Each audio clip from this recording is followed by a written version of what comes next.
ਵਾਹਿਗੁਰੂ ਜੀ ਕਾ ਖਾਲਸਾ, ਵਾਹਿਗੁਰੂ ਜੀ ਕੀ ਫਤਿਹ। ਖੋਜ ਗੁਰਬਾਣੀ ਵਿੱਚ ਆਪ ਸਭ ਦਾ ਸਵਾਗਤ ਹੈ ਜੀ। ਸਭ ਨੂੰ ਜੀ ਆਇਆਂ ਜੀ।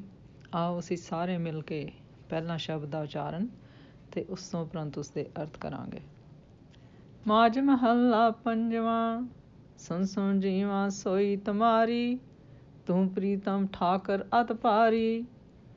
ਤੁਮਰੇ ਕਰਤਬ ਤੁਮ ਹੀ ਜਾਣੈ, ਤੁਮਰੀ ਓਟ ਗੋਪਾਲਾ ਜੀਓ। ਗੁਣ ਗਾਵਤ ਮਨ ਹਰਿਆ ਹੋਵੇ, ਕਥਾ ਸੁਣਤ ਮਨ ਸਗਲੀ ਖੋਵੇ।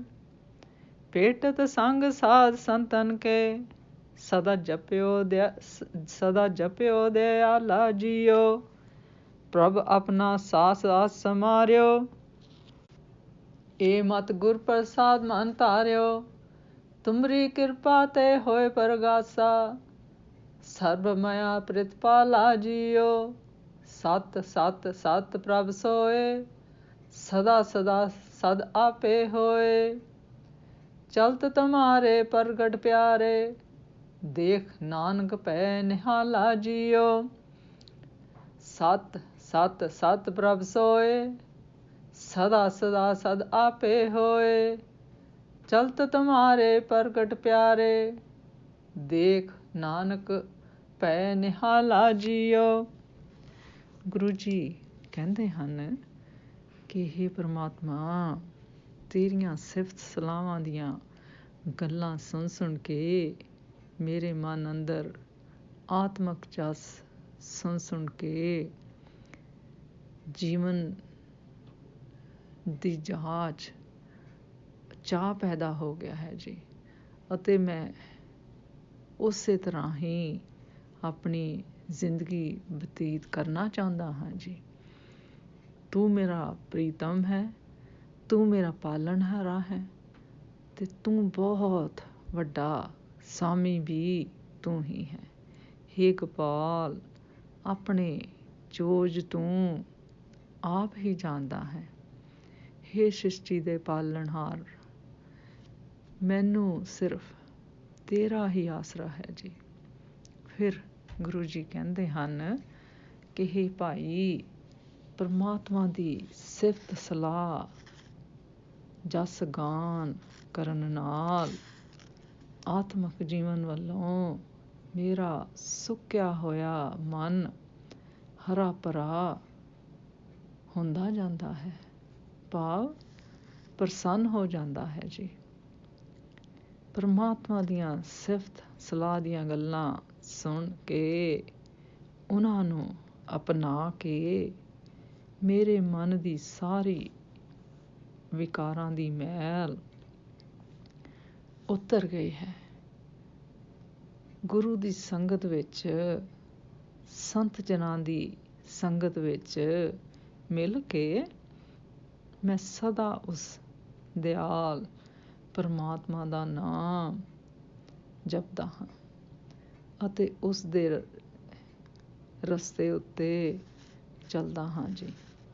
ਫਿਰ ਗੁਰੂ ਜੀ ਕਹਿੰਦੇ ਹਨ ਕਿ ਹੇ ਭਾਈ, ਮੈਂ ਆਪਣੇ ਪਰਮਾਤਮਾ ਨੂੰ ਸਵਾਸ ਸਵਾਸ ਯਾਦ ਕਰਦਾ ਹਾਂ ਜੀ।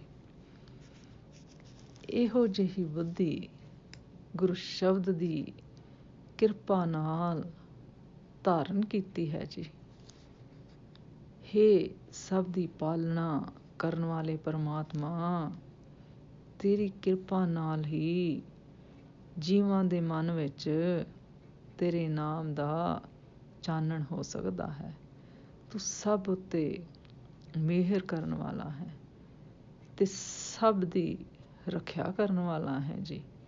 ਤੂੰ ਸਭ ਉੱਤੇ ਦਇਆ ਕਰਨ ਵਾਲਾ ਹੈ ਅਤੇ ਤੁਹਾਡੀ ਹੀ ਕਿਰਪਾ ਨਾਲ ਸਾਡੇ ਸਾਰਿਆਂ ਦੇ ਮਨ ਵਿੱਚ ਗੁਰੂ ਸ਼ਬਦ ਬ੍ਰਹਮ ਗਿਆਨ ਦਾ ਪ੍ਰਕਾਸ਼ ਹੋ ਸਕਦਾ ਹੈ ਜੀ। ਫਿਰ ਗੁਰੂ ਜੀ ਕਹਿੰਦੇ ਹਨ ਕਿ ਹੇ ਭਾਈ, ਪਰਮਾਤਮਾ ਸਦਾ ਕਾਇਮ ਰਹਿਣ ਵਾਲਾ ਸਦੀਵੀ ਸਤ ਸਰੂਪ ਹੈ ਅਤੇ ਹਮੇਸ਼ਾ ਹੀ ਕਾਇਮ ਦਾਇਮ ਹੈ, ਅਤੇ ਉਹ ਸਦਾ ਸਦਾ ਹੀ ਆਪ ਹੈ ਜੀ। ਹਰ ਪਾਸੇ ਹੀ ਉਹ ਪਰਮਾਤਮਾ ਦਾ ਪਸਾਰਾ ਹੈ ਜੀ। ਫਿਰ ਗੁਰੂ ਜੀ ਕਹਿੰਦੇ ਹਨ ਕਿ ਹੇ ਨਾਨਕ, ਹੇ ਪਿਆਰੇ ਪਰਮਾਤਮਾ, ਤੇਰੇ ਚੋਜ ਤਮਾਸ਼ੇ, ਤੇਰੇ ਰਚੇ ਹੋਏ ਸੰਸਾਰ ਵਿੱਚ ਪ੍ਰਤੱਖ ਦਿਸ ਰਹੇ ਹਨ। ਤੇਰਾ ਇਹ ਦਾਸ ਉਹਨਾਂ ਨੂੰ ਵੇਖ ਕੇ ਨਿਹਾਲ ਹੋ ਗਿਆ ਹੈ ਜੀ।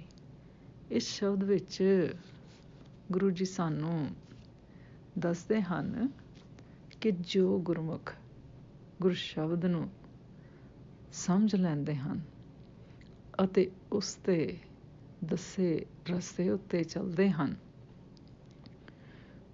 ਫਿਰ ਪਰਮਾਤਮਾ ਦੀ ਕਿਰਪਾ ਨਾਲ ਉਸੇ ਦੀ ਰਜਾ ਵਿੱਚ ਰਹਿ ਕੇ ਪਰਮਾਤਮਾ ਦੇ ਗੁਣ ਗਾਨ ਸੁਣ ਕੇ ਆਪਣੇ ਜੀਵਨ ਸਾਧ ਲੈਂਦੇ ਹਨ। ਆਪਣੀ ਗਤ ਵਿਧੀ ਪਰਮਾਤਮਾ ਖੁਦ ਹੀ ਜਾਣਦਾ ਹੈ। ਗੁਰਮੁਖ ਦੇ ਗੁਰਸ਼ਬਦ ਦੀ ਸਿੱਖ ਲੈ ਕੇ ਚੱਲਣ ਨਾਲ ਸਾਰੇ ਵਿਕਾਰਾਂ ਦੀ ਮੈਲ ਉਤਰ ਜਾਂਦੀ ਹੈ ਜੀ ਅਤੇ ਮਨ ਦੀ ਭਟਕਣਾ ਬੰਦ ਹੋ ਜਾਂਦੀ ਹੈ ਜੀ ਅਤੇ ਉਸ ਪਰਮਾਤਮਾ ਦੇ ਹੁਕਮ ਵਿੱਚ ਮਨ ਪ੍ਰਸੰਨ ਹੋ ਜਾਂਦਾ ਹੈ ਅਤੇ ਉਸ ਦੇ ਹੀ ਖੇੜੇ ਵਿੱਚ ਰਹਿੰਦਾ ਹੈ ਜੀ। ਇਹ ਸਭ ਕੁਝ ਸਾਨੂੰ ਸਾਧ ਸੰਗਤ ਗੁਰਬਾਣੀ ਦੇ ਸ਼ਬਦ ਦੁਆਰਾ ਕਰਨ ਨਾਲ ਹੀ ਹਾਸਲ ਹੋ ਸਕਦਾ ਹੈ ਜੀ। ਸਾਨੂੰ ਪਰਮਾਤਮਾ ਦੇ ਇਸ ਦੱਸੇ ਰਸਤੇ 'ਤੇ ਹਮੇਸ਼ਾ ਚੱਲਣਾ ਚਾਹੀਦਾ ਹੈ ਜੀ। ਗੁਰੂ ਸ਼ਬਦ ਦੀ ਸਿੱਖ ਮਤ ਨਾਲ ਹੀ ਅਜਿਹਾ ਕਰਨ ਦਾ ਉਤਸ਼ਾਹ ਪੈਦਾ ਹੁੰਦਾ ਹੈ ਜੀ। ਪਰਮਾਤਮਾ ਦੇ ਰੰਗ ਅਤੇ ਕਿਰਪਾ ਕਰਨ ਕਾਰਨ ਫਿਰ ਮਨ ਅਤੇ ਜੀਵਨ ਪ੍ਰਸੰਨ ਹੁੰਦੇ ਹਨ ਜੀ ਅਤੇ ਫਿਰ ਗੁਰਮੁਖ ਦਾ ਜੀਵਨ ਸੁਧਰ ਸਕਦਾ ਹੈ ਜੀ। ਇੱਕ ਅਕਾਲ ਪੁਰਖ ਜੀ ਦੀ ਲਗਾਤਾਰ ਸਿਫਤ ਸਲਾਹ ਕਰਦਿਆਂ ਜੀਵ ਦੇ ਮਨ ਉੱਤੇ ਜਨਮਾਂ ਜਨਮਾਂ ਦੀ ਚੜ੍ਹੀ ਹੋਈ ਵਿਕਾਰਾਂ ਦੀ ਮੈਲ ਲੈ ਜਾਂਦੀ ਹੈ। ਜਿਉਂ-ਜਿਉਂ ਤਨ ਤੋਂ ਮੈਲ ਉਤਰਦੀ ਹੈ, ਇਸ ਦਾ ਝੁਕਾਓ ਪਰਮ ਜੋਤ ਵੱਲ ਹੋ ਜਾਂਦਾ ਹੈ ਅਤੇ ਗਿਆਨ ਦਾ ਉਤਸ਼ਾਹ ਪੈਦਾ ਹੁੰਦਾ ਹੈ। ਸਿਧਾਂਤ ਇਹ ਹੈ ਕਿ ਇਹ ਸਭ ਕੁਝ ਉੱਦਮ ਕਰਨ ਦੇ ਨਾਲ ਨਾਲ ਗੁਰੂ ਦੀ ਕਿਰਪਾ ਨਾਲ ਹੀ ਬੁੱਧੀ ਵਿੱਚ ਪ੍ਰਕਾਸ਼ ਹੁੰਦਾ ਹੈ ਜੀ। ਅੱਜ ਦਾ ਵਿਚਾਰ ਕਰਦਿਆਂ ਮੇਰੇ ਕੋਲੋਂ ਅਨੇਕਾਂ ਭੁੱਲਾਂ ਹੋਈਆਂ ਹੋਣਗੀਆਂ, ਉਸ ਵਾਸਤੇ ਮੈਂ ਖਿਮਾ ਦੀ ਜਾਚਕ ਹਾਂ ਜੀ। ਵਾਹਿਗੁਰੂ ਜੀ ਕਾ ਖਾਲਸਾ, ਵਾਹਿਗੁਰੂ ਜੀ ਕੀ ਫਤਿਹ।